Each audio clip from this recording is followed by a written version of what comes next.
Halo, selamat pagi semuanya. Kembali lagi berjumpa dengan Miss Leka hari ini. Materi yang akan Miss Leka bahas hari ini atau Miss Leka kupas itu adalah tentang sel elektrokimia. Terkhususnya itu adalah sel volta. Nah, Miss Leka berharap di pagi hari ini, di hari ini kalian masih tetap semangat untuk belajar walaupun masih dalam masanya adalah pandemi, jadi kita masih tetap online ya. Oke. Sel elektrokimia itu berasal dari kata elektro dan juga kimia. Jadi di sini kita lihat ada elektro dan kimia.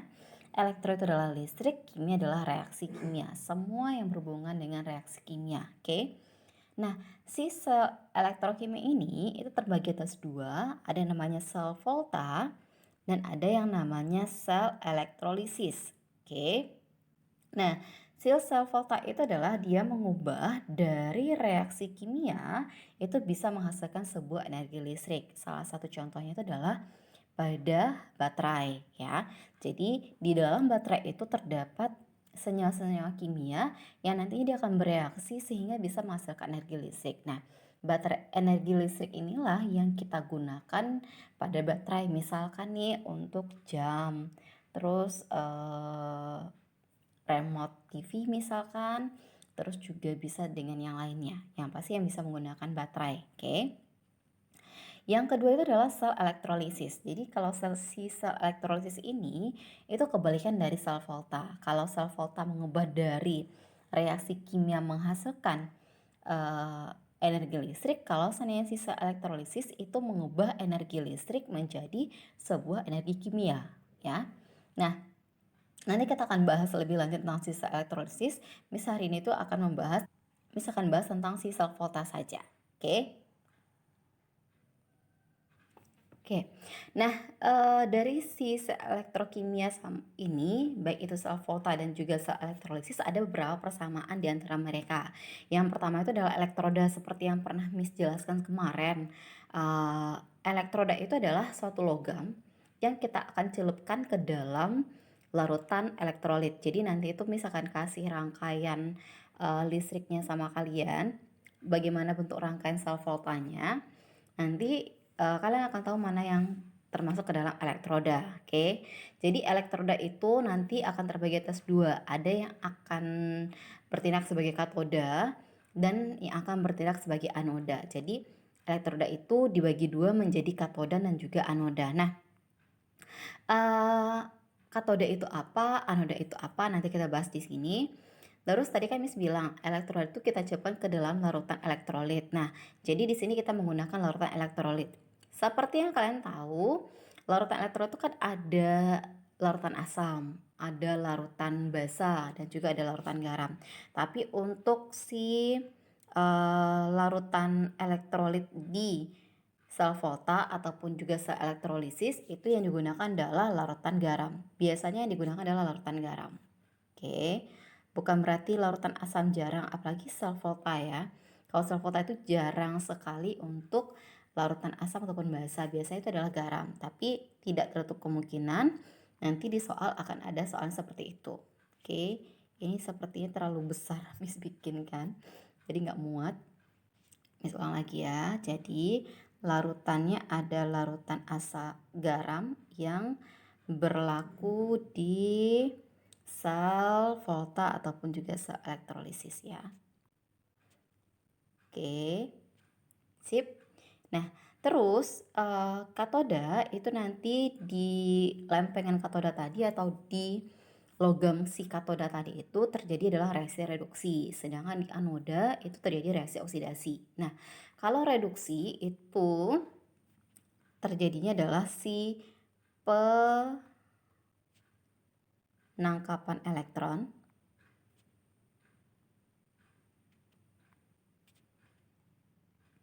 ya. Kalau seandainya si anoda itu nanti akan terjadi pelepasan elektron.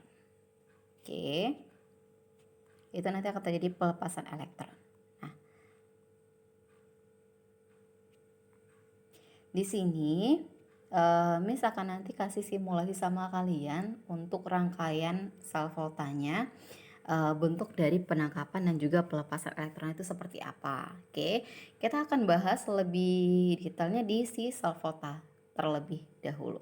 Oke. Oke, tadi kan Miss sudah bahas tentang persamaannya. Nah, sekarang Miss akan bahaskan tentang perbedaannya itu apa. Oke. Kalau tadi persamaannya adalah dia sama-sama menggunakan elektroda.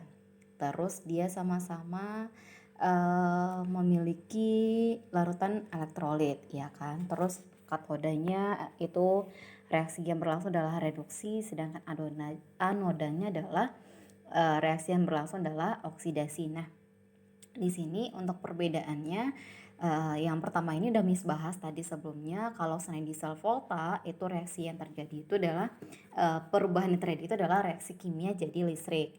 Kalau elektrolisis kebalikan, dari energi listrik dulu jadi reaksi kimia. Oke.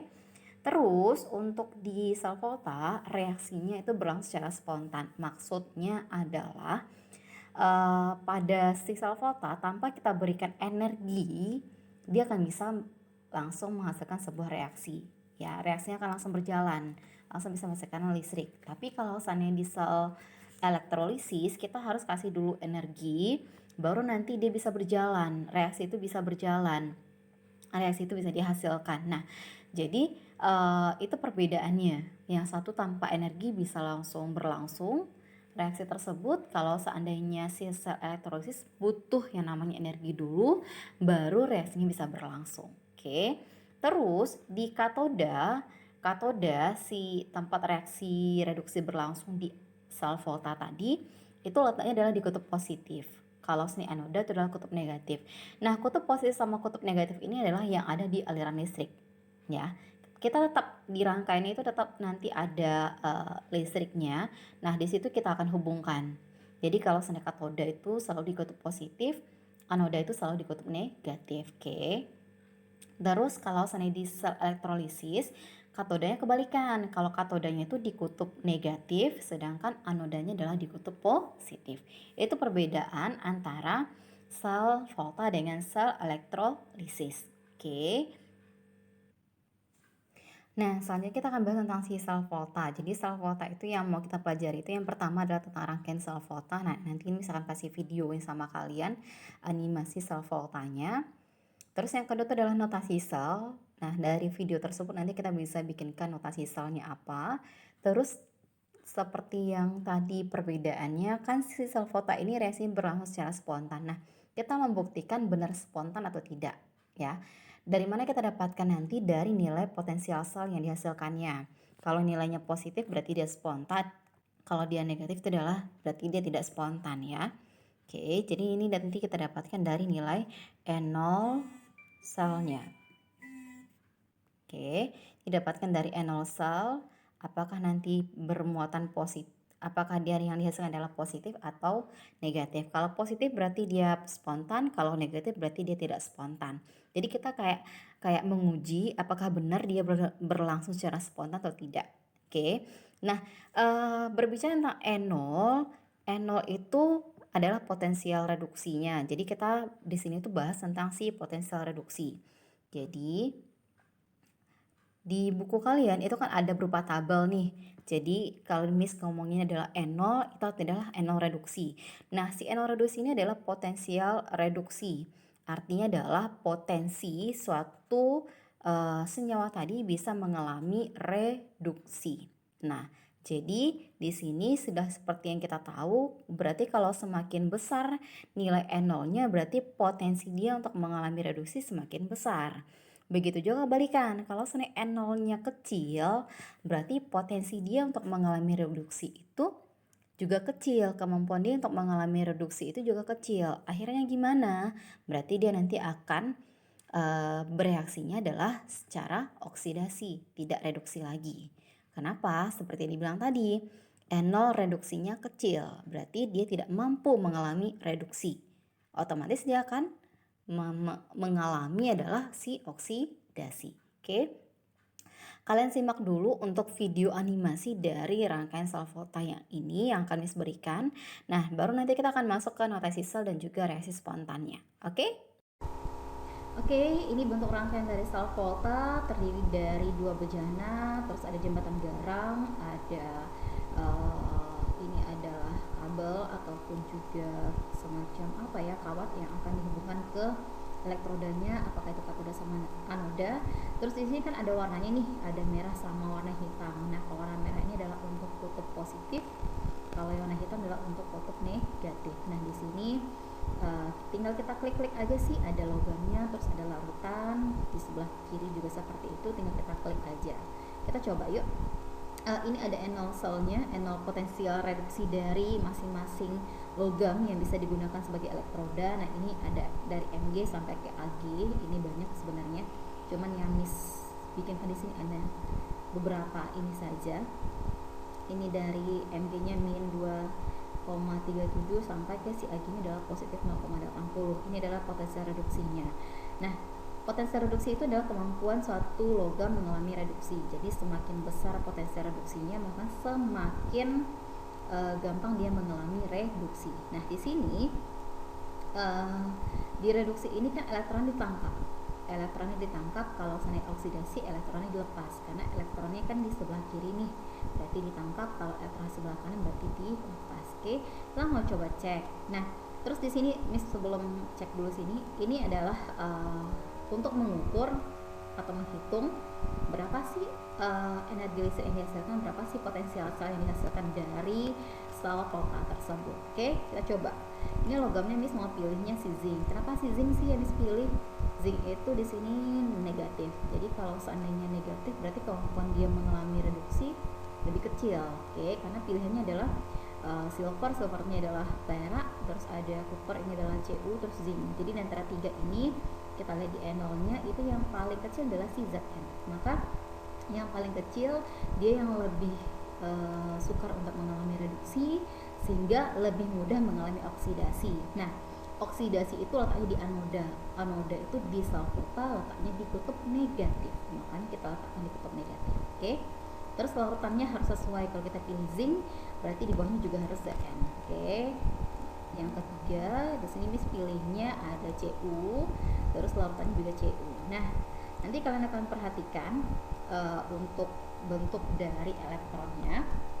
Di sini ada konsentrasinya, Miss pilih sama ya, harus sama di sini. Untuk bahasa SMA masih sepertinya aja sih harus sama, tinggal kita klik. Oke, nah di sini elektron yang ada pada si logam Zn yang kita celupkan tadi itu dia menangkap elektronnya. Jadi elektronnya ditangkap di si Zn di sini, terus mengalirlah ke si Cu. Cu itu dia menangkap elektron. Miss kebalik, jadi si Zn ini dia melepas elektron, terus si Cu ini menangkap elektron ya. Nah, jadi nanti kita bisa lihat berapa sih potensial selnya. Oke, bisa nggak kita play? Kita play lagi yuk. Jadi di sini ternyata hasilnya adalah positif 1,10. Kalau kita pilihnya adalah ini zinc, terus larutannya adalah Zn, di sini Cu, terus di sini larutannya adalah Cu juga.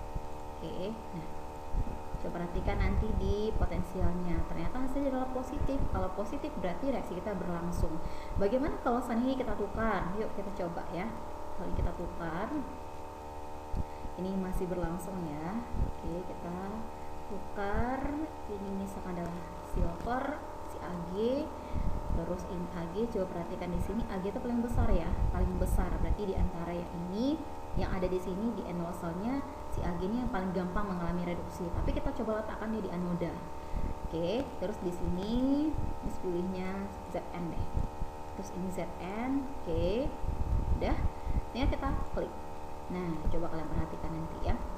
Di sini kan elektronnya itu kebalik nih, makanya jadi ini negatif. Tetap yang namanya Zn dia tidak akan bisa mengalami reduksi, dia akan bisa mengalami oksidasi jika kita sandingkan dengan Ag. Akhirnya apa? Ya udah, berarti voltasi malah jadi negatif. Oke, ini adalah untuk animasi dari sel volta. Oke, nah tadi kan kalian udah lihat tuh bentuk dari simulasi sel voltanya. Nah, sekarang kita akan membahas tentang si notasi sel. Nah, dari simulasi tadi kalian bisa lihat elektron itu mengalir dari anoda ke katoda ya, dari kutub negatif ke kutub positifnya. Makanya di sini kita bisa bikin untuk si notasi sel. Oke. Notasi sel itu cara penulisannya adalah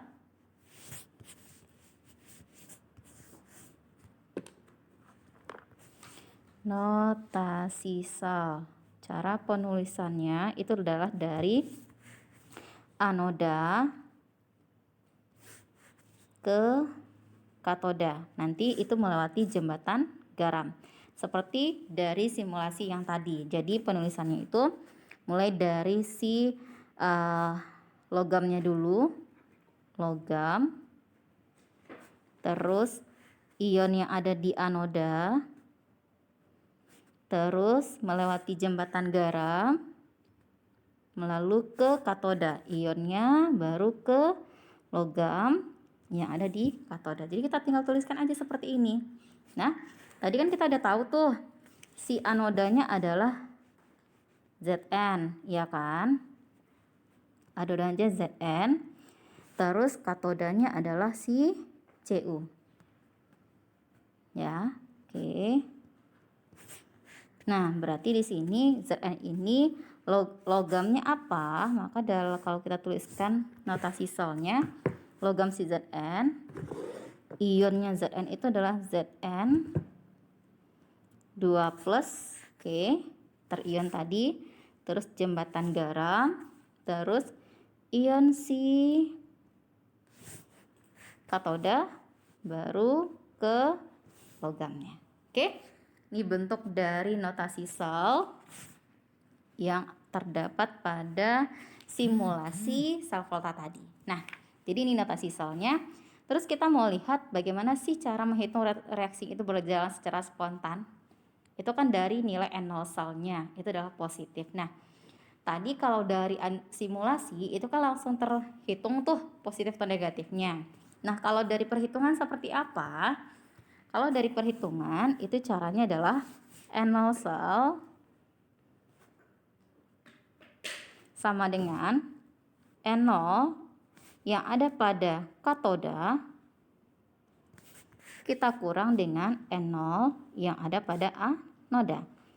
Tinggal kita masukkan saja berapa nilai N0 yang ada di katoda tadi dan berapa nilai N0 yang ada di anoda. Nah, jika hasilnya positif, maka reaksi kita berlangsung secara spontan. Tapi kalau negatif, berarti reaksi kita tidak berlangsung. Oke, misalnya sampai sini kalian paham, kita akan masuk ke pembelajaran sel elektrolisis, tapi paham ini dulu dan kita akan coba ke latihan soal. Oke, sampai di sini dulu untuk materi sel voltanya. Sampai berjumpa di video pembelajaran berikutnya. Bye-bye.